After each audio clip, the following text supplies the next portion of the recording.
تکبر اور تفاخر کا ایک اور اظہار انسان کا لوگوں سے منہ موڑ کے بات کرنا، یعنی ماتھے پہ بڑھ ڈال کر منہ موڑ کے بات کرنا، یہ اللہ تعالیٰ کو بڑا سخت ناپسند ہے. اسی لیے سورۃ لقمان میں فرمایا فَلَا تُسَعِّرْ خَدَّكَ لِلنَّاسِ، لوگوں سے منہ موڑ کے بات نہ کرو بلکہ لوگوں سے عاجزی اور انکساری کے ساتھ خوشدلی کے ساتھ پیش آؤ. اور اس کے لیے کیوں؟ ان اللہ لا يحب كل مختال فخور، کیونکہ اللہ کو کوئی بھی گھمنڈی متکبر شخص پسند نہیں. وقصد فی مشیک، اور اپنی چال میں درمیانہ روی اختیار کرو. واغضض من صوتک، اپنی آواز کو آہستہ رکھو، اپنی آواز پست رکھو. تو گویا عاجزی اختیار کرنے کی 3 علامات ہیں. نمبر 1 چال میں انکساری اور درمیانہ روی. نمبر 2 لوگوں سے بات کرنے میں تواضع. اور نمبر 3 آواز میں آہستگی. کیونکہ چیخ چلا کر اور ایسے انداز میں بات کرنا کہ دوسروں کی سماعت کے ناگوار گزرے اور دوسروں کے دل پھاڑتی چلی جائے، ایسی آواز اللہ تعالیٰ کو سخت ناپسند ہے. اسے گدھے کی آواز سے تعجیب کیا گیا اور فرمایا ان انکر الاصوات لصوت الحمیر، اللہ کو سب سے زیادہ ناپسندیدہ ترین آوازوں میں گدھے کی آواز ہے.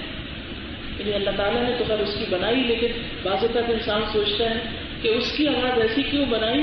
وہ ہمیں کچھ سکھانے کے لیے کہ تم انسان ہو، گدھے نہیں ہو، گدھے کی طرح مت ہو جانا. اسی طرح آپ صلی اللہ علیہ وسلم نے ایک حدیث میں فرمایا لا يدخل الجنة احد في قلبه مثقال حبة من خردل من کبر، کہ کوئی ایسا شخص جنت میں داخل نہیں ہو سکتا جس کے دل میں رائی کے دانے برابر تکبر بھرا ہو. رائی کا دانہ کبھی آپ نے دیکھا ہوگا کہ سب دانوں سے چھوٹا دانہ ہوتا ہے. اگر اتنے وزن کا بھی دل میں تکبر موجود ہے تو جنت کا داخلہ بند ہے، باہر ہی رہو. پھر انسان کے لیے کہاں گنجائش بنتی ہے کہ انسان تکبر کرے.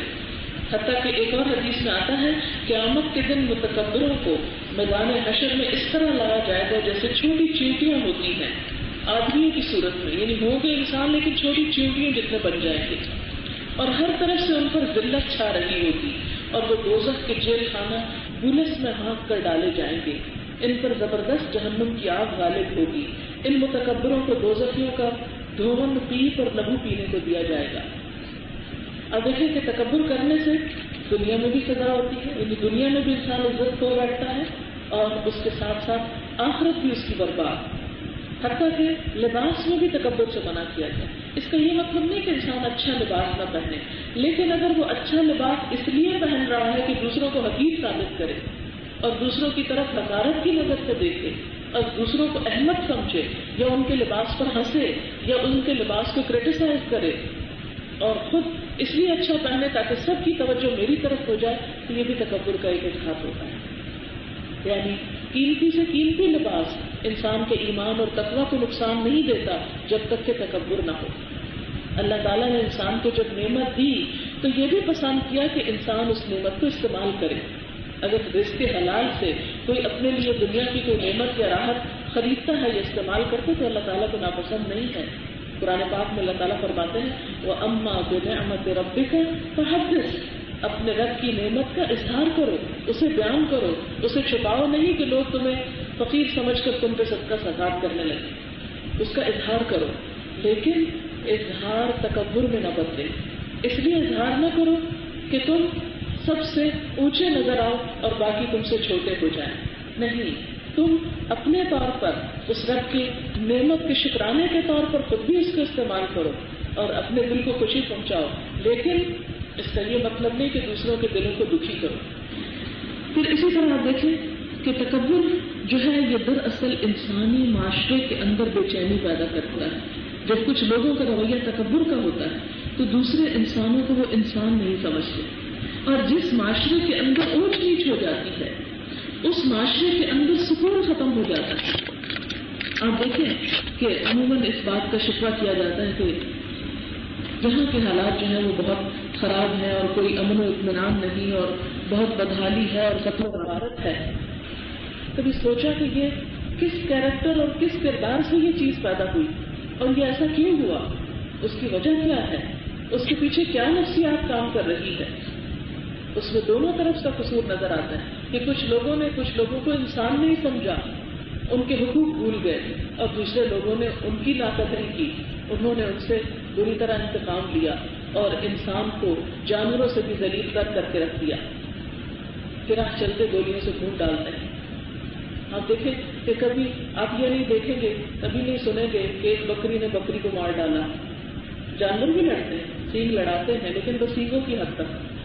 کبھی کوئی جانور کسی جانور کا گلا نہیں کاٹتا، لیکن انسان جب نچلے درجے پہ اترتا ہے تو اسفل سافلین پہ چلا جاتا ہے، وہ جانوروں سے بھی بدتر ہو جاتا ہے، اور اس وقت ہوتا ہے جب اس کے اندر تکبر ہوتا ہے۔ وہ ہر چیز، ہر نعمت کو صرف اپنے لیے پسند کرتا ہے اور دوسرے انسانوں کا اس کو کچھ بھی خیال نہیں ہوتا۔ اسی لیے حسب نسب پر، ذات برادری پر فخر کرنے کو بھی ناپسندیدہ قرار دیا گیا ہے۔ قرآن پاک میں اللہ تعالیٰ فرماتے ہیں یا ایھا الناس انا خلقناکم من ذکر و انثی وجعلناکم شعوبا وقبائل لتعارفوا ان اکرمکم عند اللہ اتقاکم، کہ اے لوگوں، ہم نے تم کو ایک مرد اور ایک عورت سے پیدا کیا، یعنی سب کے ماں باپ آدم اور حوا۔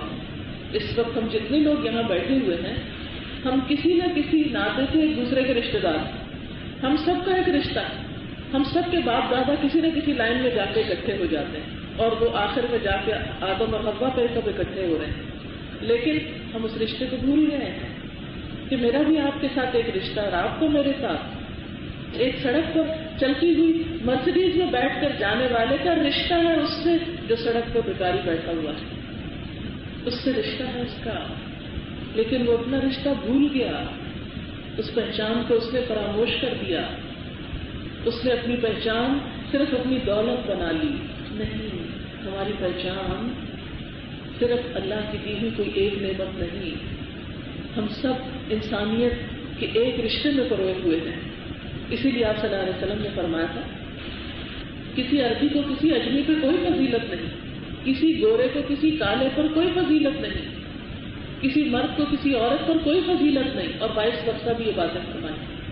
تم سب آدم سے ہو اور آدم مٹی سے بنے تھے، تو مٹی سے بنی ہوئی چیز پہ کیا فخر؟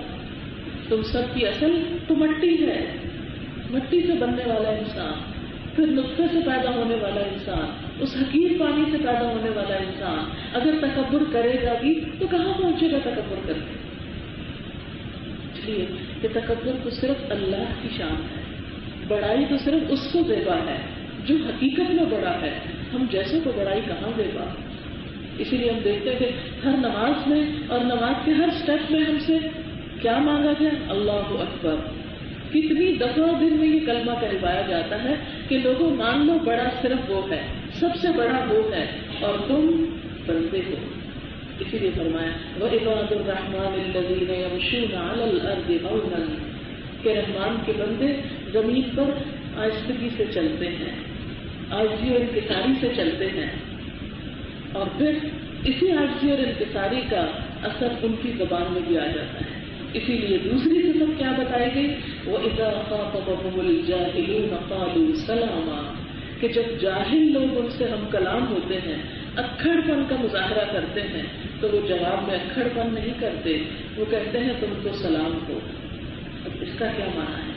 اس سے یہ پتہ چلتا ہے کہ وہ جہالت کے مقابلے میں جہالت نہیں برتتے، وہ بدتمیزی کے جواب میں بدتمیزی نہیں کرتے، وہ بد اخلاقی کے جواب میں بد اخلاقی نہیں کرتے، وہ ظلم و ستم کے جواب میں ظلم و ستم نہیں کرتے، بلکہ ان کا رویہ سراسر سلامتی کا رویہ ہوتا ہے۔ اسلام کیا ہے؟ سلامتی، امن۔ تو مسلمان کون ہوتا ہے؟ جو سراسر سلامتی کا نمونہ ہو، جس کے ہاتھ اور زبان سے دوسروں کو تکلیف نہ پہنچے۔ مسلمان کی پہچان تو یہ ہے۔ آپ دیکھیں کہ جب ہمارے ساتھ کوئی اچھا برتاؤ کرتا ہے، کوئی اچھے اخلاق سے پیش آتا ہے، تو جواباً ہم بھی اس سے اچھا برتاؤ کر لیتے، ہم بھی اس سے اچھی طرح پیش آتے ہیں۔ لیکن اگر کوئی ہمارے ساتھ جہالت برتتا ہے تو پھر ہم اس کے ساتھ جہالت برتتے ہیں تو ہماری کیا اچھائی باقی رہتی ہے؟ اچھائی تو جب ہے کہ جب جہالت برتنے والوں کے ساتھ بھی اچھائی کی جائے۔ اچھوں کے ساتھ تو سبھی اچھے ہوتے ہیں، لیکن اصل اچھائی کیا ہے؟ اصل خوبی کیا ہے کہ جو تم سے برا کرے تم اس سے اچھا کرو. ایک حدیث قدسی میں آتا ہے کہ میرے رب نے مجھے 9 باتوں کا حکم دیا اور ان 9 باتوں میں یہ بات بھی ہے کہ جو مجھے میرے حق سے محروم کرے میں اس کو اس کا حق دوں, جو مجھ سے کٹے میں اس سے جڑوں, جو مجھ پر ظلم کرے میں اس کے ساتھ اچھا برتاؤ کروں, جو مجھے محروم کرے میں اس کو عطا کروں. ہمارا اسلام تو ہمیں یہ خوبی سکھاتا ہے. کیوں؟ بعض اوقات آپ دیکھیں کہ ایک برا شخص جو ہے اس کی برائی کے پیچھے ضرور کوئی وجہ ہوتی ہے, تو جاننا ہی چاہیے کہ وہ برا کیوں ہے. اگر آپ کو اس سے ہمدردی ہے, خیر خواہی ہے اور اپنا انسانیت والا رشتہ یاد ہے تو اس کے پیچھے تو اس سبب کو دور کریں اور اس کے ساتھ اکھڑ پن اور جہالت نہ برتیں, اس لیے کہ جہالت سے اور اکھڑ پن سے کبھی بھی معاملات درست نہیں ہو سکتے. آپ دیکھیے کہ حضور صلی اللہ علیہ وسلم کو جب دنیا میں بھیجا گیا تو کیا فرمایا آپ کے بارے میں, وما ارسلناک الا رحمۃ للعالمین, کہ نبی صلی اللہ علیہ وسلم کو دنیا والوں کے لیے کیا بنا کر بھیجا گیا؟ رحمت بنا کر بھیجا گیا. تو آپ کی امت دوسروں کے لیے رحمت بن جائے, آپ کی امت آپس میں قتل و غارت شروع کر دے, انسان انسان کو پہچاننا چھوڑ دے, یہ تو مسلمان ہونے کا تقاضا نہیں, یہ تو کوئی مسلمانی نہ ہوئی. حضرت عدی بن حاتم کہتے ہیں کہ میں حضور صلی اللہ علیہ وسلم کے پاس تھا کہ اتنے میں 2 آدمی آئے. ایک تو محتاجی کا شکوہ کر رہا تھا کہ بڑی غربت ہے, افلاس ہے, بدحالی ہے, اور دوسرا راستوں کی بدامنی کا ذکر کر رہا تھا. میں جب یہ حدیث پڑھ رہی تھی تو مجھے آج کا معاشرہ یاد آ رہا تھا کہ ایک کہتا ہے کہ محتاج ہوں, فقیر ہوں, اور دوسرا کہتا ہے کہ بڑی بدامنی ہے کہ راستے بھی پرامن نہیں رہے, سڑکوں پہ بھی خوف و حراس ہے کہ معلوم نہیں گھر سے نکلے واپس ہوتے ہیں یا نہیں.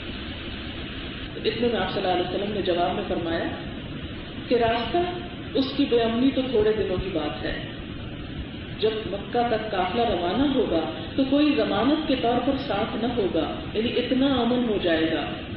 رہی محتاجی تو قیامت اس وقت تک برپا نہ ہوگی جب تک تم میں سے کوئی اپنی خیرات لیے نہ ڈھونڈتا رہے اور کوئی ایسا نہ ملے گا جو خیرات قبول کر لے. تو قیامت کے دن تم میں سے ہر شخص اللہ کے سامنے کھڑا ہوگا اس طرح کہ اس میں اور اللہ کے بیچ میں کوئی پردہ نہ ہوگا اور نہ کوئی درمیانی ترجمان ہوگا. پھر اللہ تعالیٰ اس سے فرمائے گا کیا میں نے دنیا میں تجھ کو مال نہ دیا تھا؟ وہ عرض کرے گا کیوں نہیں, بے شک دیا تھا. پھر فرمائے گا کیا میں نے دنیا میں رسول نہ بھیجے تھے؟ وہ عرض کرے گا کیوں نہیں, تو نے رسول بھیجے تھے. پھر وہ اپنے دائیں طرف دیکھے گا تو آگ, بائیں طرف دیکھے گا تو آگ. تم میں سے ہر شخص کو آج آگ سے بچنا چاہیے, اگرچہ کھجور کا ایک ٹکڑا ہی خیرات میں کیوں نہ دو, اگر یہ بھی نہ ملے تو اچھی بات ہی کہہ دو. یعنی اگر کوئی مانگنے آیا ہے اور آدھا کھجور کا ٹکڑا بھی نہیں تو اس کے ساتھ بدتمیزی سے تو بات نہ کرو, اچھی طرح بات کرو. اور اس کے بعد حضرت عدی فرماتے ہیں کہ عدی بن حاتم پہلے مسلمان نہیں تھے, عیسائی تھے, پھر مسلمان ہوئے. تو کہتے ہیں کہ میں حضور کی مجلس میں تھا, یہ میں نے باتیں سنی اور کہتے ہیں کہ میں نے اپنی زندگی میں دیکھا کہ ہیرا سے ایک پردہ نشین عورت آئی اور بلا خوف خانہ کعبہ کا طواف کر کے اکیلی چلی گئی. دور دراز علاقے تھے اور اس حال میں کہ راستے میں اسے کسی چور ڈاکو کا خطرہ نہ تھا. تنہا عورت کے لیے خطرہ باقی نہ رہا. کہاں وہ عربوں کا ملک کہ جہاں قرآن کہتا ہے کہ وَيُتَخَطَّفُ النَّاسُ مِنْ حَوْلِهِمْ, کہ لوگوں کے قافلے اچک لیے جاتے ہیں آس پاس سے. حرم کے آس پاس کے علاقے جو ہیں سخت بدحال تھے, لیکن یہ امن کس نے پیدا کیا؟ یہ اسلام نے پیدا کیا. یہ اسلام کی برکات تھی.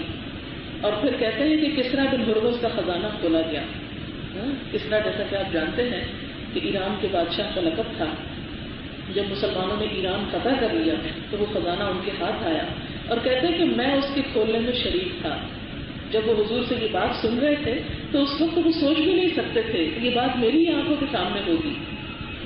اور کہتے ہیں کہ آن حضور کی دوسری بشارت یعنی اللہ تعالیٰ اس قدر دولت عطا فرمائے گا کہ صدقہ لینے والے مسکین نہ ملیں گے. تو ابھی کہتے ہیں کہ جو لوگ زندہ رہیں گے وہ اس بات کو بھی دیکھ لیں گے.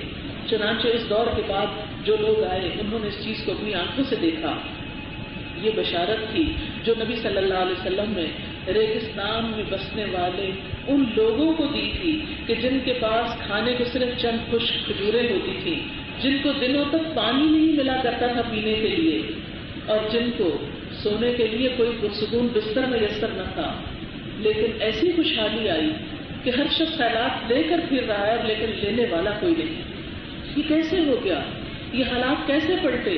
آج ہم بھی امت مسلمہ ہیں، ہم بھی اسلام کا پرچار کر رہے ہیں اور اسلامی نظام کا پرچار کر رہے ہیں، لیکن امن و امان کی حالت آپ دیکھیں کہ کیا ہو رہی ہے، اور بھوک اور افلاس جو ہے اور مہنگائی دن بدن بڑھتی چلی جا رہی ہے، فقیروں میں اضافہ ہو رہا ہے۔ یہ ایسا کیوں ہے؟ اس لیے کہ ہم نے اسلام کی روح کو نہیں سمجھا، اسلام کے مقصد کو نہیں جانا۔ ہم اسلام ہی کو فراموش کر بیٹھے، ہم نے قرآن کو بند کر دیا، ہم نے اسلام کو حوا بنا لیا، ہم اسلام سے خوف زدہ ہو گئے، ہم نے اس کو اپنے لیے ایک مصیبت سمجھ لیا، اس کو اپنے لیے ایک تکلیف کی چیز سمجھ لیا، اور ہم لگے سکون ڈھونڈنے دنیا کے عیش و عشرت میں، جبکہ سکون کی جگہ وہ نہیں تھی۔ یہ دراصل اس لیے ہے سب کچھ کہ ہم نے اپنے اندر سے وہ بنیادی اخلاق اور کردار اور وہ تعلیم حذف کر دی، اس کو مٹا دیا، اس کو پس پش ڈال دیا، جس کا جا کر نبی صلی اللہ علیہ وسلم اللہ تعالیٰ کے حضور شکوہ کریں گے۔ ہم تو امید لگائے بیٹھے نا کہ ہماری سفارش کریں گے، اب وہ کیا کریں گے؟ الٹا شکوہ کریں گے، فرمائیں گے یا رب ان قوم اتخذوا هذا القرآن مہجورا، اے رب میری اس امت نے قرآن کو چھوڑ دیا تھا، پھر پس پش ڈال دیا تھا، اتخذوا هذا القرآن مہجورا، اسے بھول بھلا دیا تھا۔ کیا آج ہمارا حال یہی نہیں ہے؟ ہماری پرائرٹی کیا ہے؟ ہمارے دن کی ابتدا کس چیز سے ہوتی ہے؟ ہم میں سے کتنے گھروں میں قرآن کھلتا ہے؟ اور ہماری دن کی انتہا کس چیز سے ہوتی ہے؟ ہم موت کے منہ میں جاتے ہیں، یہ موت کا منہ کا لفظ شاید آپ کو حیران کن لگے، نیند جو ہے وہ موت کی بہن ہے۔ قرآن پاک میں آتا ہے کہ اللہ یتوفی الانفس حین موتها والتی لم تمت فی منامها، کہ اللہ تعالیٰ انسان کی روح کو قبض کر لیتے ہیں اس کی موت کے وقت، اور جو مرتے نہیں ان کی نیند کے وقت۔ تو نیند کے وقت بھی ایک روح انسان کی چلی جاتی، لیکن ہم میں سے کتنے لوگ ہیں کہ جو اپنے دن کا اختتام اور اپنی رات کی ابتدا اور نیند کی ابتدا اللہ کے کلام سے کرتے ہیں، اور کچھ نہیں تو آیت الکرسی پڑھ کر سوتے ہیں، جو اللہ تعالیٰ کو تو کچھ بھی فائدہ نہیں دیتی، تو ہماری حفاظت کے لیے ہمیں سکھائی گئی۔ ہمارے ہاتھ اور ہماری نگاہوں کی آخری چیز کیا ہوتی ہے؟ حال یہ ہو چکا ہے کہ آخری چیز جو آف ہوتی ہے وہ ٹیلی ویژن کا بٹن ہوتا ہے۔ کیا کچھ دیکھتے دیکھتے ہم سو جاتے ہیں، جبکہ اس رب کا شکر ادا نہیں کرتے کہ جس نے وہ رات ہمیں دی اور پرسکون نیند دی، اس کی نافرمانی سے اس کا آغاز کرتے ہیں۔ پھر ہم دیکھتے ہیں کہ ہمارے معاشرے میں امن و اطمینان نہیں، اس پر پھر ہم شکوہ کرتے ہیں، اس پر ہم پریشان ہوتے ہیں۔ آپ دیکھیں کہ یہ صرف معاشرے کی بات نہیں ہے، یہ ہمارے دلوں سے اس کی ابتدا ہوتی ہے، انڈیویجول سے۔ ایک انڈیویجول کے طور پر ہمارے دلوں میں اطمینان ہے، ایک گھرانے کے طور پر ہمارے گھروں میں سکون نہیں، ایک معاشرے کے طور پر ہمارے معاشرے میں امن و اطمینان نہیں، ایک اسلامی مملکت جمہوریہ اسلامیہ پاکستان کے ہوتے ہوئے اسلام کا نام نظر نہیں آتا، یعنی اسلام بمانا پیس، اور ایک امت مسلمہ ہوتے ہوئے کہیں امن میں نہیں۔ سب سے زیادہ دنیا میں اجڑے ہوئے لوگوں کی جو تعداد ہے مسلمانوں کی، سارے دنیا کے مہاجرین کو جنہیں ان کے ملکوں وطنوں گھروں سے نکال مارا گیا ہے، ان میں 80% لوگ جو ہیں وہ مسلمان ہیں۔ ایسا کیوں ہو گیا؟ جبکہ حضور صلی اللہ علیہ وسلم نے آ کر تو اجڑے ہوئے بدحال مخلوق الحال لوگوں کو امن و اطمینان اور سکون اور خوشحالی ان کو عطا کی، رحمت للعالمین بن کر آئے۔ آج ہم ان کی امت ہیں اور ہم ہیں کہ بدحالی ہمارا پیچھا نہیں چھوڑ رہی۔ اس کے لیے کیا کرنا ہوگا؟ اس کے لیے وہی کرنا ہوگا جو نبی صلی اللہ علیہ وسلم نے کیا، اسی چیز کی طرف لوٹنا ہوگا، اور وہ کیا ہے؟ دین۔ آپ صلی اللہ علیہ وسلم نے فرمایا کہ ترکت فیکم امرین لن تضلوا ما تمسکتم بہما کتاب اللہ و سنت رسولہ۔ میں خود تو جا رہا ہوں، دو چیزیں تم میں چھوڑ کر جا رہا ہوں، جب تک ان دونوں کو پکڑے رکھو گے کبھی بھی گمراہ نہیں ہوگے، اور وہ کتاب اللہ اور سنت رسول اللہ ہے صلی اللہ علیہ وسلم۔ لیکن آج ہم اس کو بالکل برعکس ہیں۔ ہماری سوچ، ہماری زبان، ہمارا عمل کس چیز کا اظہار کر رہا ہے، کس چیز کی گواہی دے رہا ہے؟ انہی چیزوں کی۔ ہمارے دلوں پہ کیا چیزیں قبضہ کی ہوئی ہیں، ان میں تو کوئی چیز نظر نہیں آتی۔ ہماری سوچ، ہمارا فکر، ہمارا غم، ہماری پریشانیاں کیا بن گئی؟ ہم سوچے تو صحیح، کیا واقعی ہمارا فکر ہماری آخرت رہی؟ کیا واقعی ہمارا فکر یہ رہا کہ ہم اپنے علاوہ اپنے اور مسلمانوں کے لیے بھی کچھ سوچ سکیں؟ ہم میں سے کتنے لوگ ہیں یہ سوچنے کو تیار ہیں؟ پھر اگر دنیا میں بدحالی نہ ہو تو اور کیا ہو؟ پھر آپ دیکھیں کہ امت مسلمہ کے درمیان باہم تعلقات کو بہترین بنانے کے لیے آپ نے کچھ نسخے تجویز کیے، اور وہ کیا تھے؟ فرمایا لا تقاطعوا ولا تدابروا ولا تباغضوا ولا تحاسدوا وكونوا عباد الله اخوانا ولا يحل لمسلم ان يهجر اخاه فوق ثلاث. آپس میں قطع تعلق ہی نہ کرو. عباد الرحمن بننا ہے ہم نے تو ہمیں ان پر توجہ دینی ہوگی کہ کس طرح ہم رحمان کے پیارے ہو سکتے ہیں. فرمایا لا تقاطعوا، قطع تعلق ہی نہ کیا کرو. آپ ذرا سوچیں قطع تعلق ہی جب ہم کسی سے کرتے ہیں تو نتیجہ کیا نکلتا ہے؟ سوچیں تھوڑی دیر کے لیے. اطمینان، خوشی، سکون نہیں. تو جب ہم تعلقات منقطع کرتے ہیں تو نتیجے میں دلوں میں بے چینیاں اور پریشانیاں جنم لیتی ہیں. پھر فرمایا ولا تدابروا، اور ایک دوسرے سے منہ نہ موڑو. یعنی جب ملو تو خوش دلی کے ساتھ ملو اور ایک دوسرے کے آمنے سامنے ہو کر بیٹھو. یہ نہیں کہ ایک ادھر منہ کر لے اور دوسرا دوسری طرف. پھر فرمایا ولا تباغضوا، ایک دوسرے سے بغض نہ رکھو. ولا تحاسدوا، ایک دوسرے سے حسد نہ کرو. اگر اللہ نے تم سے بڑھ کر کسی اور کو کوئی اور نعمت دی ہے تو یہ تمنا کیوں کرتے ہو کہ اس کی نعمت چھن جائے اور تم کو مل جائے؟ یہ حسد دلوں میں کڑھن اور جلن پیدا کرتا ہے، جس کے نتیجے میں انسان اپنا سکون اور اطمینان برباد کر بیٹھتا ہے. تو فرمایا وَكُونُوا عِبَادَ اللَّهِ إِخْوَانًا، اللہ کے بندوں بھائی بھائی بن جاؤ. آپس میں ایک دوسرے کے ساتھ خوشی اور اطمینان کے ساتھ تعلقات کو رکھو. آپ دیکھیں کہ انسان کیا انسانوں کو چھوڑ کر زندہ رہ سکتا ہے؟ آپ سب کو چھوڑ دیں، تنہا کہیں جنگل میں نکل جائیں، وحشت ہی وحشت ہو جاتی ہے. آپ نے دیکھا ہوگا کہ جب بچے بڑے ہو جاتے ہیں، ان کی شادیاں ہو جاتی ہیں، وہی گھر کاٹ کھانے کو دوڑتا ہے. یعنی انسان کے لیے باعث سکون ہے. آپ کو معلوم ہے انسان کا لفظ کس سے بنا ہے؟ الف نون سین سے. انس. انسان وہ چیز ہے جس کے ساتھ انسان کو انس حاصل ہوتا ہے، انسان کو سکون حاصل ہوتا ہے. انسان تو انسان کے لیے باعث سکون ہے، انسان کی وحشت کو دور کرنے کا ذریعہ ہے. لیکن آج انسان کے لیے دہشت کا پیغام بن گیا ہے، خوف کا پیغام بن گیا ہے. تو اسلام اس کے لیے کیا دیتا ہے؟ تلقین ہم کو کہ کونوا عباد اللہ اخوانا، ایک دوسرے کے بھائی بن کر رہو. ولا يحل لمسلم ان يحجر اخاه فوق ثلاث، کسی مسلمان کے لیے جائز نہیں کہ اپنے مسلمان بھائی کو 3 دن سے زیادہ چھوڑ دے، 3 دن سے زیادہ اس سے ناراض رہے. اور اسی طرح آپ نے فرمایا لا تدخلوا الجنۃ حتى تؤمنوا ولا تؤمنوا حتى تحابوا اولا ادلكم على شيء اذا فعلتموه تحاببتم افشوا السلام بينكم. آپ نے فرمایا تم لوگ جنت میں داخل نہ ہو سکو گے، ذرا سن لیں، تم لوگ جنت میں داخل نہ ہو سکو گے جب تک ایمان نہ لاؤ گے، اور اس وقت تک ایماندار نہ ہو سکو گے جب تک آپس میں محبت نہ کرو گے. اور میں تم کو ایک ایسی چیز بتاتا ہوں کہ اگر تم اس پر عمل کرنے لگو تو آپس میں محبت پیدا ہو جائے گی. بہترین نسخہ بتایا، اور وہ یہ ہے کہ تم باہم سلام کو رواج دو، سلام کو عام کرو. اور آپ دیکھیں آج ہمارے گھروں میں کیا حال ہے، بچے ماں باپ کو سلام نہیں کرتے، ماں باپ ان کو نہیں کرتے، ایک دوسرے سے بات چیت ہی نہیں ہوتی، ایک دوسرے سے منہ موڑے ہوئے ہیں. بھلا گھر میں امن اور سکون کیسے ہو سکتا ہے جب ہم نے اس تعلیم ہی کو بلا دیا؟ تو آپ دیکھیں کہ یہ ایک نسخہ ہے اور مجرب نسخہ ہے، اسے آزما کر دیکھیے، گھروں کی بے سکونی ختم ہوگی. ایک دوسرے کو سلام کریں، سلام سے محبت بڑھے گی، آپس میں تعلق بڑھے گا. آپ دیکھیں جب بچے اسکول سے آتے ہیں تو ان کو عادت ڈالیے کہ آ کر آپ کو سلام کریں. آپ جب صبح خود اٹھیں تو اپنے بچوں کو خود سلام کریں. بچپن میں جب وہ چھوٹے ہوں تو ان کو اٹھنے پہ سلام کریں. اگر وہ کہیں جائیں تو واپس آئیں تو انتظار نہ کریں کہ وہ کریں، آپ خود سلام میں پہل کریں، حتیٰ کہ وہ خود بھی عادی ہو جائیں اور آپ سے پہل کرنے لگیں گے.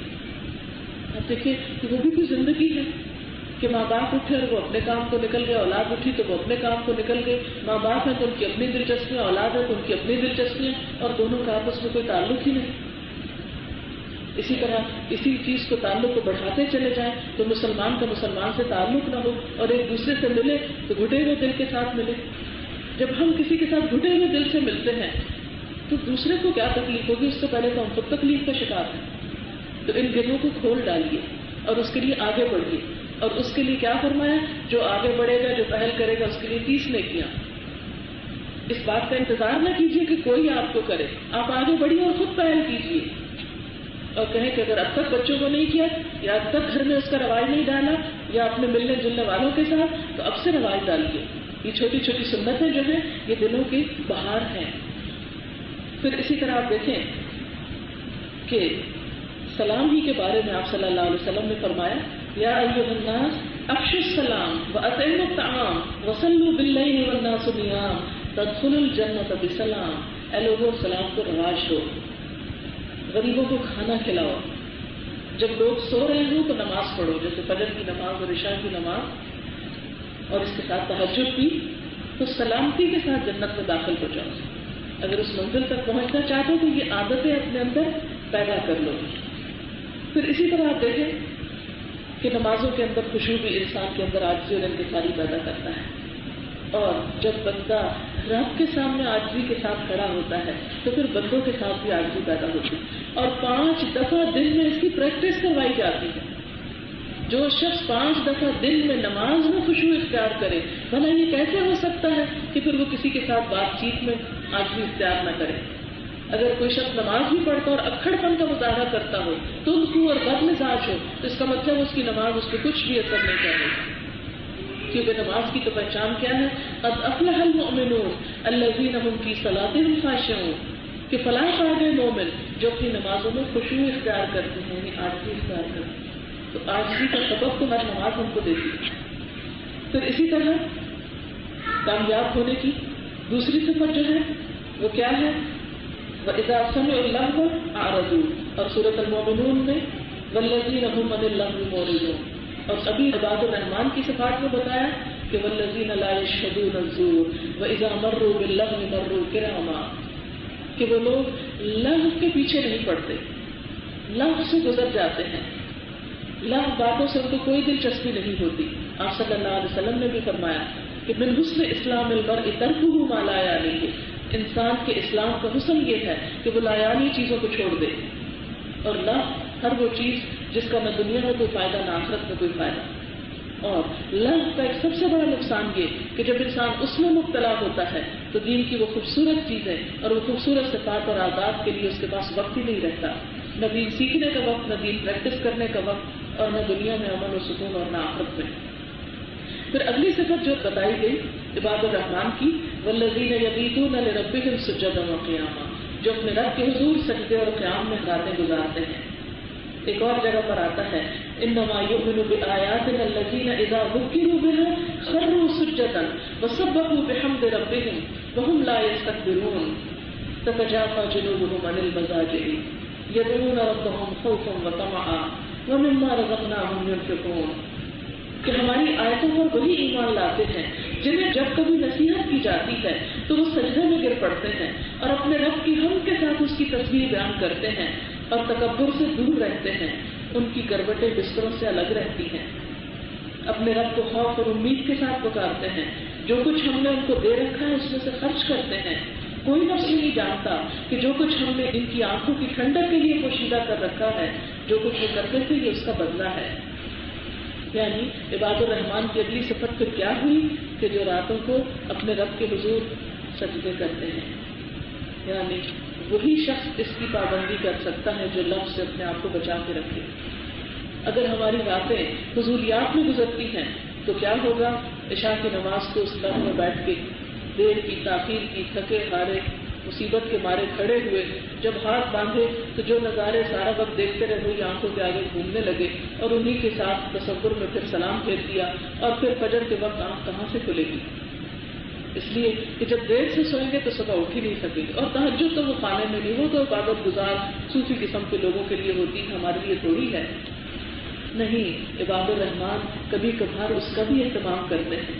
اگر ہمیشہ کے لیے نہ بھی ہو سکے، اگرچہ پسندیدہ تو یہ کہ خواہ تھوڑی ہو لیکن پابندی کی جائے، لیکن عموماً یہ کہ کبھی آنکھ کھل بھی جائے تو انسان سوچتا ہے اچھا ہمیشہ تو پڑھتی نہیں، آج پڑھ کے کیا ملے گا. نہیں، ہو سکتا ہے کہ اس دن اٹھنے کی برکت سے اللہ تعالیٰ ہمیشہ کے لیے عادت ڈال دے. پھر اسی طرح مسند احمد میں آتا ہے کہ نبی صلی اللہ علیہ وسلم نے فرمایا اللہ 2 قسم کے لوگوں سے بہت خوش ہوتا ہے. ایک تو وہ جو رات کو میٹھی نیند سوئے لیکن دفعتاً اپنے رب کی نعمتیں اور اس کی سزائیں یاد کر کے اٹھ بیٹھے اور اپنے نرم بستر کو چھوڑ کر اللہ کے حضور حاضر ہو کر نماز شروع کر دے. اور دوسرا وہ جو ایک غزوہ میں ہے، کافروں سے لڑتے لڑتے مسلمانوں کا پانسا کمزور ہو جائے اور پھر وہ اپنی جگہ پر جم کر جہاد کرے. پھر اسی طرح رحمان کے بندوں کی جو صفات ہیں جو باقی رہ گئی، اگرچہ ہم اس میں بہت ڈیٹیل کے ساتھ نہیں جا سکتے، اور میں نے اسی لیے 1-2 چیزوں پر زیادہ کنسنٹریٹ کیا ہے کہ بیک وقت انسان ساری چیزوں کو اختیار بھی نہیں کر سکتا. اگر آج کی اس محفل میں ہم یہ 2 صفات جن کا پہلے ذکر ہوا، یعنی عاجزی اور انکساری اور لوگوں کے ساتھ اچھے انداز سے بات کرنا اور خوش اخلاقی سے پیش آنا، اگر یہ 2 صفات ہمارے اندر صرف یہ نہیں کہ مفاد کے وقت یا کسی دنیا کے خاص فائدے کی خاطر نہیں، اللہ کی خاطر، اللہ سے جزا پانے کی خاطر اگر ہمارے اندر یہ چیزیں پیدا ہو جائیں، انسانوں کی ہمدردی پیدا ہو جائے، اور یہ اخلاق صرف باہر کے لوگوں کے لیے نہیں، اپنے گھر کے لوگوں کے لیے پیدا ہو جائے، اپنے ہی رشتہ داروں کے لیے، اپنے بچوں کے لیے، اپنے والدین کے لیے، اپنے بہن بھائیوں کے لیے، تو ہماری اسی میں نجات ہو سکتی ہے. اب دعا کر لیتے ہیں.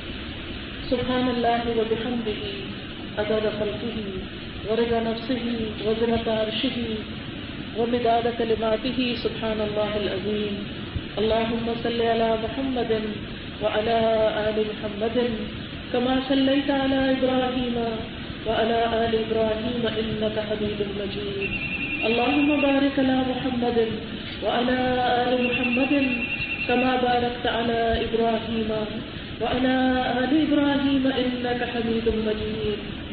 ربنا آتنا في الدنيا حسنة وفي الآخرة حسنة وقنا عذاب النار. ربنا لا تزغ قلوبنا بعد إذ هديتنا وهب لنا من لدنك رحمة إنك أنت الوهاب. يا حي يا قيوم برحمتك نستغيث يا رب العالمين یا ارحم الراحمین. ہم سب تیری رحمت کی فریاد کرتے ہیں. یا اللہ تو ہمارے اندر وہ صفات پیدا کر دے جو تجھے پیاری ہیں. یا اللہ ہمارے اندر اپنے محبوب بندوں کی صفات پیدا فرما. ہمارے اخلاق کو بہترین بنا, ہمارے ایمان کو بہترین بنا. یا رب العالمین تو ہماری اولاد کو ہماری آنکھوں کی ٹھنڈک بنا. یا اللہ انہیں دنیا اور آخرت میں کامیابی عطا فرما. یا اللہ ہمارے گھروں میں سکون پیدا فرما. یا اللہ ہمارے معاشرے کے اندر سکون پیدا فرما. یا رب العالمین اس شہر کے اندر امن و اطمینان پیدا فرما. یا رب العالمین ہمیں اپنی طرف لوٹنے اور رجوع کرنے کی توفیق عطا فرما. یا ارحم الراحمین تو ہمارے دلوں کے میل کچیل کو دور فرما. ہمارے دلوں کے اندر اگر کسی بھی قسم کا کسی کے لیے کوئی بغض ہے, حسد ہے, میل کچیل ہے, یا اللہ اس سب کو دھو ڈال. یا اللہ ہمارے اندر ایمان کی حلاوت پیدا کر دے, ہمیں ایمان کا لطف عطا کر دے, ہمارے لیے نیکیوں میں ایسی کشش پیدا کر دے, ایسا سکون پیدا کر دے کہ ہمارے لیے برائی کرنا دوبھر ہو جائے. یا رب العالمین تو اپنے راستے ہم پر آسان کر دے. یا اللہ تو ہمیں اپنا قرب نصیب فرما. یا اللہ تو ہمیں ان مقامات تک پہنچنے کی توفیق دے جن سے ہماری آنکھیں ٹھنڈی ہو جائیں. یا رب العالمین تو پاکستان کو امن و اطمینان کر خوشگواری اور خوشحالی کا نمونہ بنا. یا اللہ امت مسلمہ میں اتحاد و اتفاق پیدا فرما. کشمیر, فلسطین اور دنیا میں جہاں جہاں مسلمان پریشان ان کی پریشانی دور فرما. یا رب العالمین تمام بیماروں کو صحت عطا فرما. جن لوگوں نے خاص دعاؤں کے لیے کہا ان کی دعائیں قبول فرما. یا اللہ ہمارے لیے ہمارے شوہروں اور ہماری اولاد میں ہماری آنکھوں کی ٹھنڈک پیدا کر دے. یا رب العالمین اس گھر پر اپنی خیر و برکت نازل فرما. اس کے رہنے والوں کو اپنے دین کی بہترین کام کی توفیق دے. ان کی تمام مشکلات کو آسان فرما. یا اللہ جتنے لوگ یہاں پر حاضر ہوئے ہیں ان کے دلوں میں بھی جو دعائیں ہیں, نیک تمنائیں ہیں, ان کو پورا کرنا. یا اللہ ہماری اس محفل کو ہماری آخرت میں ہمارے حق میں حجت بنا. یا اللہ ہمیں باعمل مسلمان بنا. یا اللہ تو ہمیں بااخلاق مسلمان بنا. ربنا تقبل منا انك انت السميع الدعاء وتب علينا انك انت التواب الرحيم. وصلى الله تعالى على خير خلقه محمد وعلى آله وأصحابه وأهل بيته أجمعين. برحمتك يا ارحم الراحمين الهي آمين. سبحانك اللهم وبحمدك نشهد ان لا اله الا انت نستغفرك ونتوب